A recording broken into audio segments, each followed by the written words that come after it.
Mirror, mirror on the wall, who's the finest babe of them all? Ugo, I don't think my mirror is working. Yeah, like, isn't it? Hello, supposed to say something? Maybe you bought the wrong ones. Forget it. I don't know. Ugo, chere, wait. I don't like this at all. Ima Is Mariama well. Nne, you are so right. Broken mirror or not, it's important to speak kindly and think highly of yourself. Which is why, my dear, it's time for a health check. Yes. So, research does suggest that practicing self-affirmation can boost confidence, self-esteem. Yes, and can help you to challenge and overcome self-sabotaging and negative thoughts. That's right. So, as silly as it may sound, Nwanne, we want you to look in the mirror and tell yourself you are beautiful, worthy, and deserving. Love, the G Girls. Well, Nwanne.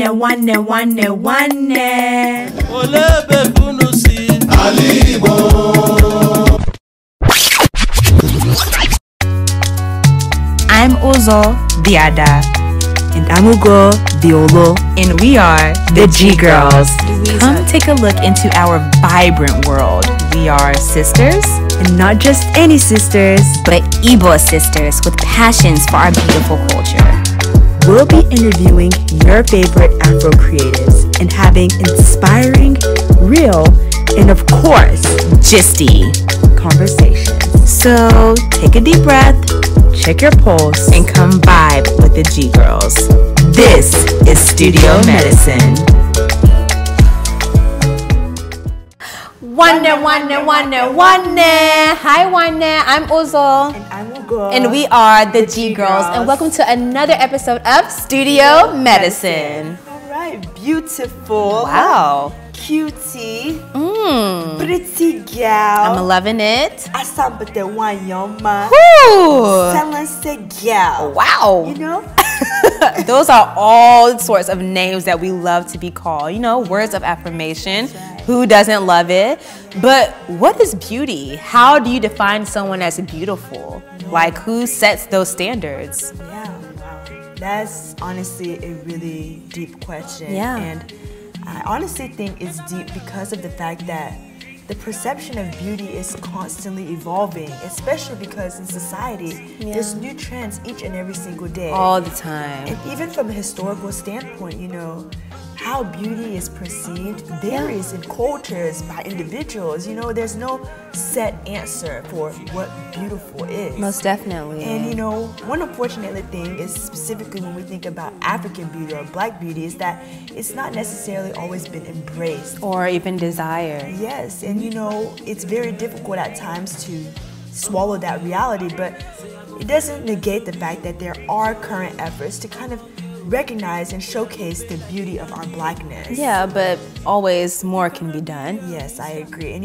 what's really important is that whether in scenarios where you want to go and buy makeup and making sure that you're able to find a foundation shade that matches, really matches. Concealer, contour, everything needs tone. to look the same tone, Yes. for sure. Or even just feeling like me wearing my African braids is acceptable in professional settings. Definitely. Or as simple as wanting to go to the store and buy a magazine where on the actual cover there's a woman who looks like you with your complexion or hair texture that you can resonate with. It's all about representation. For sure. Even deeper than that, honestly, inclusion, in that individuals of color are really appreciated and valued in these spaces. Yeah, and even speaking of headlining and models, we had the chance to talk to a model herself, Mariama, and she's challenging current beauty standards and ensuring that these spaces are diverse and inclusive and really highlighting the beauty of African Black women. That's right. So let's roll the clip! Hi everyone, and welcome to another episode of Studio Medicine with your favorite duo, the G Girls. My name is Uzo. And I'm Ugo, and on today's episode entitled Mirror, Mirror on the Wall, we have a very special guest who is multi-talented, a model. Look at her beauty that ultimately radiates and is ultimately a shining light on this earth. We want to welcome Mariama to our episode of Studio Medicine. Thank you for joining us today. Wow, what an intro. Thank you so much, ladies. It's an honor to be here. I'm very excited. I love everything you ladies are doing. So thank you for having me. Amazing. Thank you. So first off, Mariama, can you just tell us, and specifically our listeners, like, who are you? Who is Mariama? What should we know about you as a person? Well, my name is Mariama, and I'm originally from Guinea, West Africa. I was born in Guinea, and I migrated to America when I was around 10 years old. And when I came here is when I learned English, and I grew up in Atlanta, actually. And being African, education was always a huge thing in my household, and I understood the importance. However, while in college, I was always drawn to the arts and creativity. So after graduating, I started acting and modeling, and now years later at 28, I am an actress. I have a few shows coming out next year on HBO. Wow. And I'm also the owner and designer of my own brand, Sincerely. Wow. Bravo. So incredible, so inspiring. Yeah, so busy. I didn't know that you were involved in so much of that. That's wonderful. Congratulations. Thank you.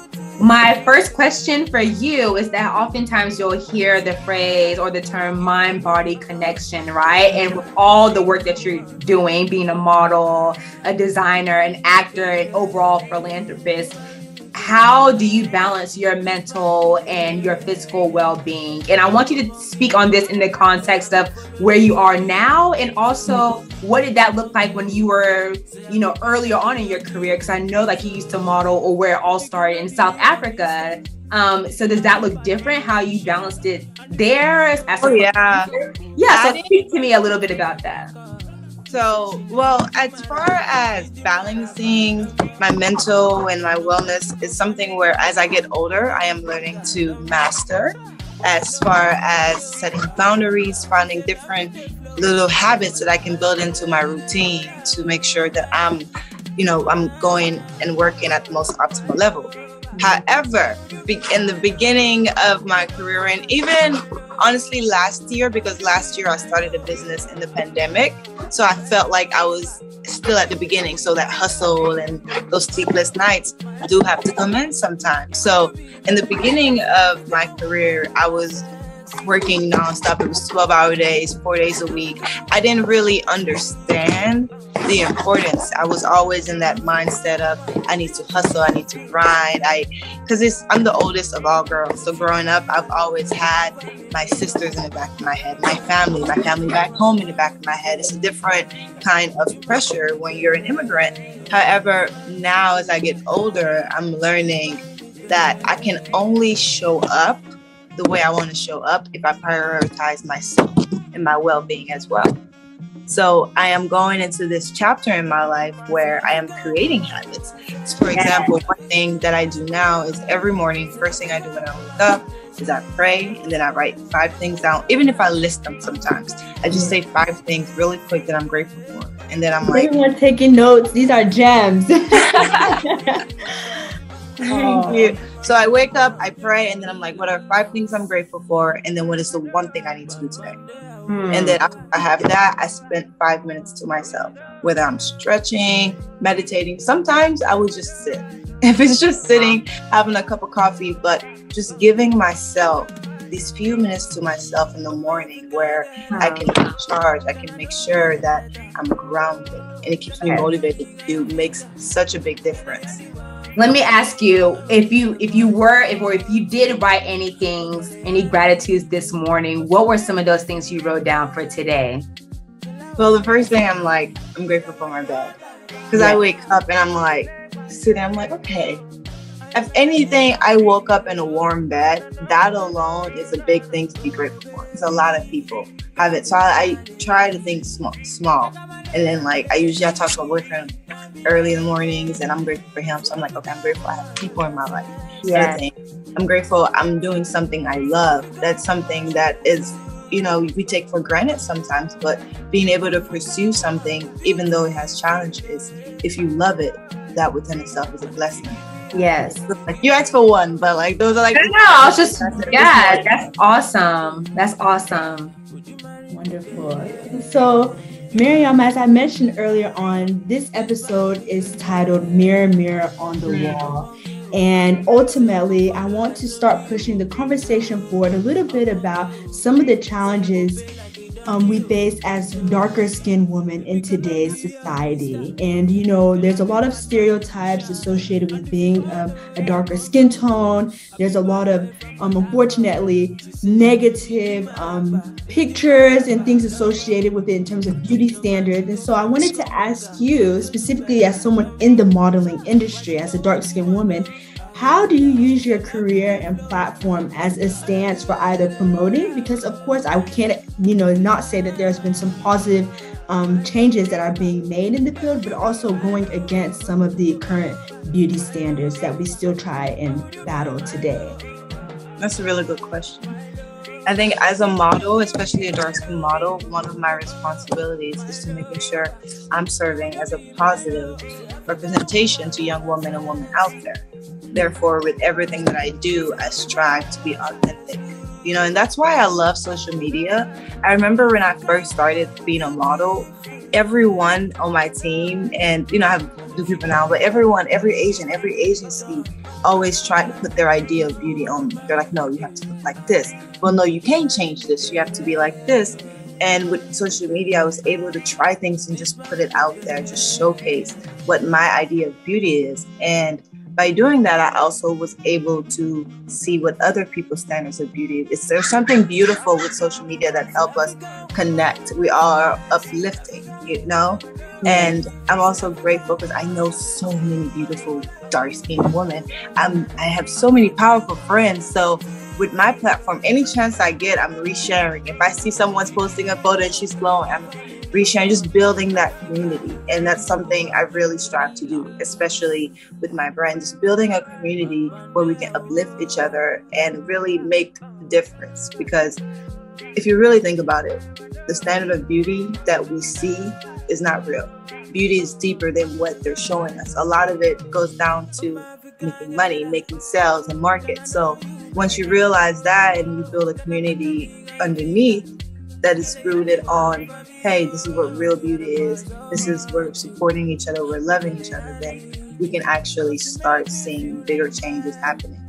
I love that. Yes, building community. That's one of the most important things in how I like to live, my day to day. Like, how can I best make sure that people are feeling, comfortable? And that kind of leads to my next question is, do you feel like the spaces that you're working in, so like, not just modeling, but also like when you're acting or even going into business, do you feel like these creative spaces are diverse? Are they inclusive? Do you feel that sense of community when you walk into these places or not? So let's start by saying I have seen a lot of changes, right? Versus I've been in this industry, I'm going on my 10th year actually. So I started 9 years ago, and it's definitely a whole different field. So I see representation, we see it on the runway, we see it on film and television. However, I do think there's still room for diversity and people of color behind the camera. And I think that's something that needs to be talked about more. We need to have inclusivity at the beginning of the conversation. So we need to have, showrunners of color, directors of colors, hairstylists, makeup artists. I want it to be really involved. And I have worked with brands where there's that sense of community, but then sometimes there is lacking, but more often than not, there isn't that representation behind the scenes. Yeah. So there's definitely room for growth as well.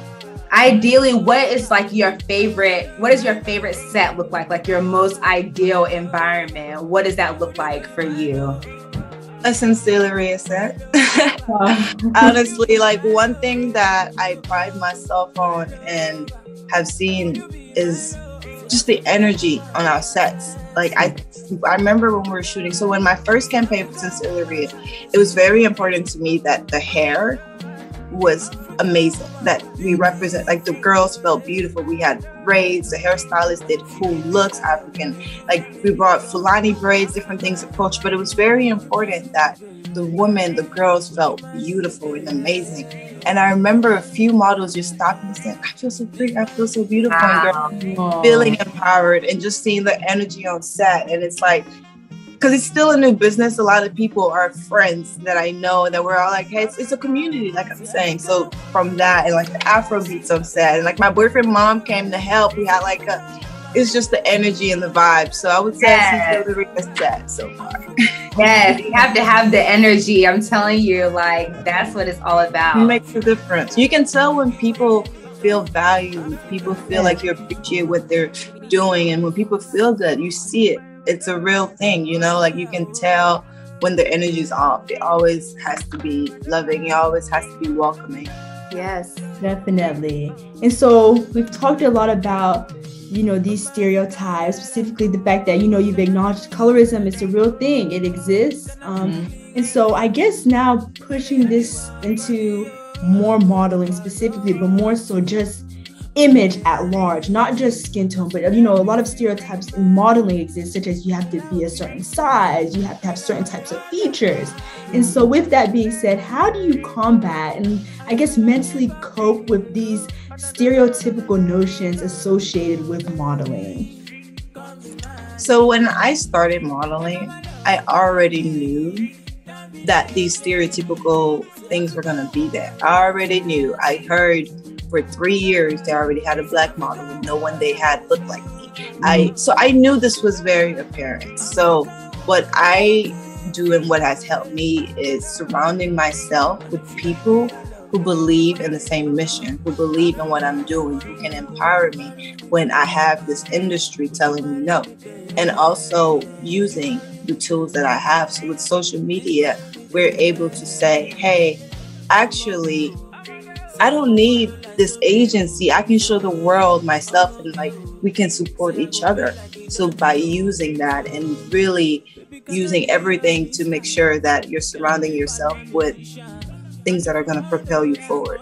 Because the stereotypical, like the stereotypes in the industry are always going to be there. However, there's a movement happening. There's a change happening. The people that are making the decisions are changing. And because of that, there's something empowering about that. So it's using that to our advantage. Definitely. Most definitely. Yeah, you have so many individuals who I'm sure look up to you and look at you as a role model in the field and all of the work that you're doing. Saying like, how do I even get there? Like, what is that first step? So I guess my next question to you is, how do you hope to use your platform? Because, you know, unfortunately, we can't talk to everyone in the world. Yeah. But how do you hope to use your platform and the image that you're making for yourself to inspire and show people like, I'm doing it, you can do it too. Just take that first step. Like, how do you hope to use your platform to relay that message? That's amazing. I hope to use my platform to celebrate women. Yes. To celebrate women, to encourage women to show up and embrace what makes them unique, to be unapologetic about their beauty and to be their truest self. I think that's around everything I do, that's the foundation. Yes. I want to be able to challenge the outdated ideas of what beauty is, or what this name is, through my work, through everything that I do, and also bring a new level of inclusivity and transparency into the fashion and modeling world. Mm-hmm. I love that. Yes. I love doing it for the girls. You have to do it. No, you have to. And I think it just goes down to, I grew up with my mom, single mother, and she's the oldest. I'm the oldest of all girls. So from a young age, that's always been a part of my family. And it's like now I'm older and I'm like, I'm connecting the dots as I go. But it's like women, I love women. I grew up and was raised by women. So why not uplift each other? Speaking of your background, can you speak a little bit on how, like, coming from an African household, you know, you're an African woman, how your background, your culture, your roots have played a role in your journey? Like how has it played a role in your journey? So when I first started, I was very terrified to tell my parents that I wanted to model and act because of everything that these stereotypes around it. Yeah. So like I knew I had like education was a non-negotiable. Like I studied, I got my bachelor's, did all of that. And I was still showing my parents, hey, look, I'm on set for this. And I had to be very mindful. Yes. Every step that I took, because if I took this kind of job, I knew my whole career is over. So I always had my identity and who I am in the back of my mind when making decisions, when taking jobs, because it's who I am, and I can always hear my mom. Yeah, we all do. But I look back and I'm grateful for it. I'm grateful that I was raised the way I was raised. I see the world the way I see the world. So now that I'm here, I want to find a way of merging and creating something beautiful, because I feel like there's a lot of us who have had similar experiences. Yeah. And we're just realizing how similar we are. Most definitely. Wow. Thank you so much. Thank you. Yes, and so Mariama, just to wrap up, this is Studio Medicine. We just want to hear from your words from Mariama. What is health? What does health mean to you? This is just in general. One word. What does health mean to you? One word? Yeah. What is health?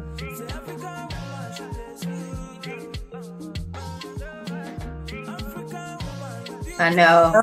That's I know.